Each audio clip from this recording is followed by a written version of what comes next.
Hey, Allison. Hey Corey, how you doing? I'm well. How are you? Yes, very well, thank you. Thanks for the opportunity to chat. Well, thank you so much for joining me today. So, I am really excited to speak with you as part of our series of conversations with CEOs of organizations in our sector. Now, you are the CEO of a wonderful organization, Family Life. For Absolutely.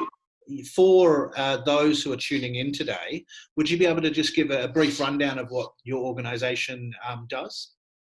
Yeah, sure, I would love to. Thank you. So, for those who aren't familiar with us, Corey, Family Life is a specialist family services provider that works with vulnerable children and families and communities. And we've been doing that since 1970, which means we're officially 50 years old this year.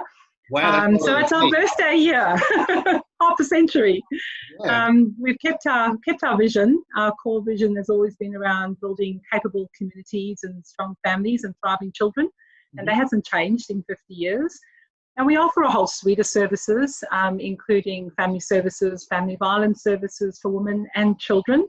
Men's behavioural change services offer a lot of that, family law services, specialist trauma counselling, and so it goes on and on. Mhm. But I think what I'd like to share with everyone is that we also run a concurrent suite of specialised community change services through our Creating Capable Communities programs, which includes community engagement, community innovation, collective impact work, and we support a whole lot of developmental evaluation and capacity building for the sector. So we started in Bayside, 5 volunteers. We still have a very big group of volunteers, which is one of the greatest parts of my role, is working with volunteers. But we are now bigger than Bayside Peninsula, and we do work across Victoria in terms of prison work and out into South Melbourne as well. So that's who we are in a nutshell. Wonderful. So that's very, very impressive. So I imagine the last few months have been very interesting for you. What has it been like for you as a CEO of such a large and important organisation? Well, Corey, it's been a bit of a roller coaster ride. I had the great fortune of becoming, oh no, what a surprise. I had the great fortune of becoming CEO in the middle of COVID. I think I officially started in my role on the 5th of April. Wow. So I am a CEO forged through COVID at this point, and it's certainly been challenging. I will say this, it's, I think although, yes, it's been challenging, there's been all the usual pressures, which many of my colleagues in the sector would talk about. We've had to navigate COVID, the whole business continuity issue, how do you maintain service delivery to those most vulnerable, and more recently, business resumption is an issue. We run social enterprises as well as our core services, so we've had to look at our fee-for-service suites and our social enterprise services, and they've been heavily impacted by COVID. So it's been a challenging time to be CEO.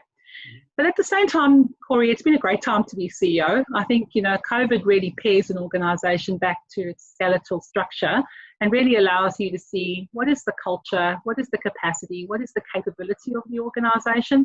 And I'm pleased to say that I'm a very optimistic and excited CEO at Family Life, because it's really shown me that Family Life has such great leaders, management, staff, volunteers and partners in the sector.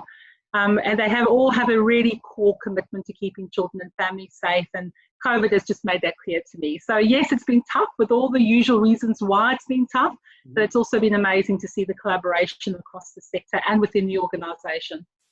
Yeah, wow. Has anything, I mean, you sound like you're completely across it, but has there been anything that's surprised you or thrown you a little bit during this time that you had no way of anticipating and you've just had to fly by the seat of your pants on? I think we've all been flying by the seat of our pants most days, but I think one thing that's really surprised me is how innovative we can be as a sector if we lean into disruption. COVID has really forced us to think deeply about the whole range of assumptions that we use to underpin our services and how we engage with vulnerable families and vulnerable community. And it's also forced us to go back to the core base of connection and relationships and partnerships. As I work through COVID and move into whatever the future looks like, I am more reassured that we can't do this alone, whether that be Family Life or individuals within the organisation. We have to collaborate, and the appetite and the openness to collaboration has really been quite inspiring for me, Corey. I think, in my role over the last couple of months and moving forward.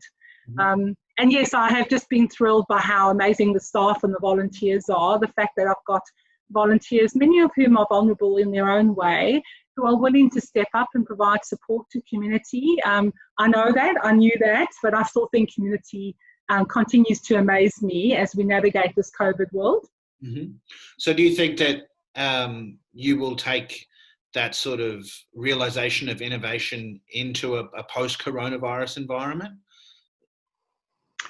Absolutely. I think we have to innovate constantly, and we don't know what the world will look like. We don't know what it'll look like next week, next month, or next year. So I think, we need to look at how we future-proof ourselves as a sector, and part of that is constantly innovating and working with community. Innovation does not mean you don't work with community. I think you need to constantly talk to the end users of your service and make yourself vulnerable in an authentic conversation around, is this working for you or not? So absolutely, I think that sense of commitment to innovation will take forward, Corey. Tremendous. And I'm curious, in my other conversations with CEOs, this has been a really interesting point, but how have you kind of been taking care of your staff and also yourself? Because I know this has been very challenging for people personally, and I imagine professionally with volunteers in your organisation, it's such an intense time. So what have you been doing to keep yourself well and your staff well? Yeah, thank you for asking that question.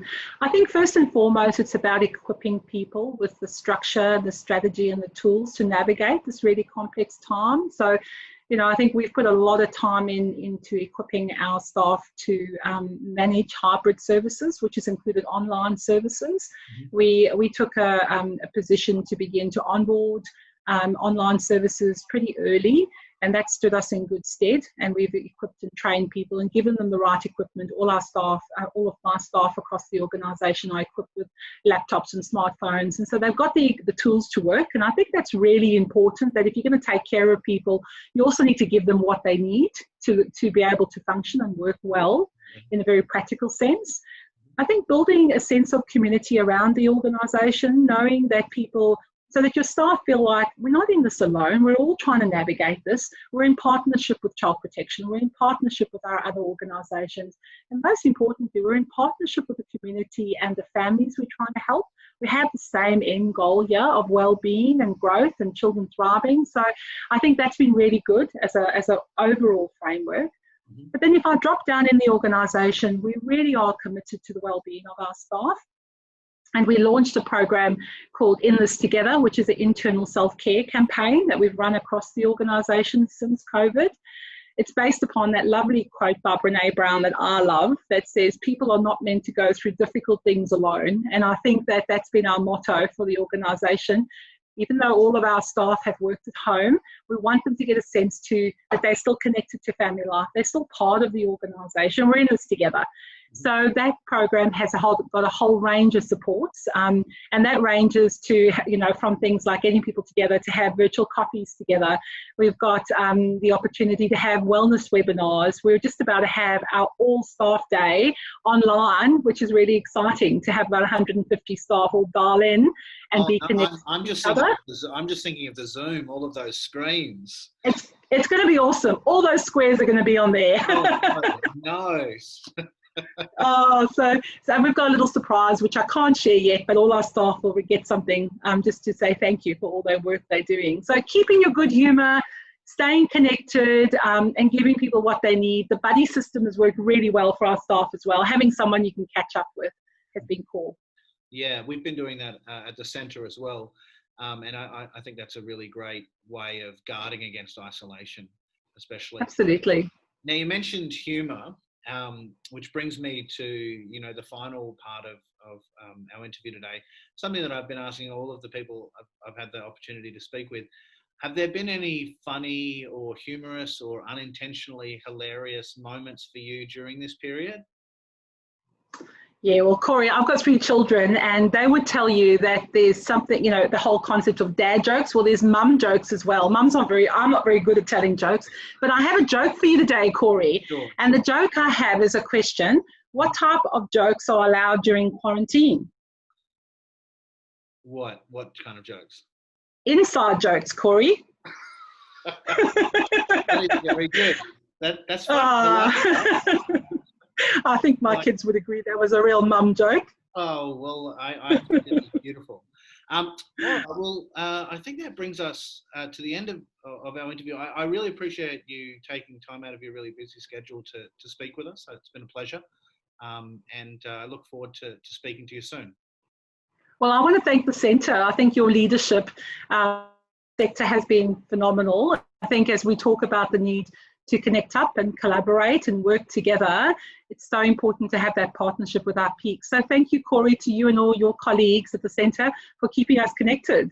Oh, thank you very much. Thank you. Bye. Bye.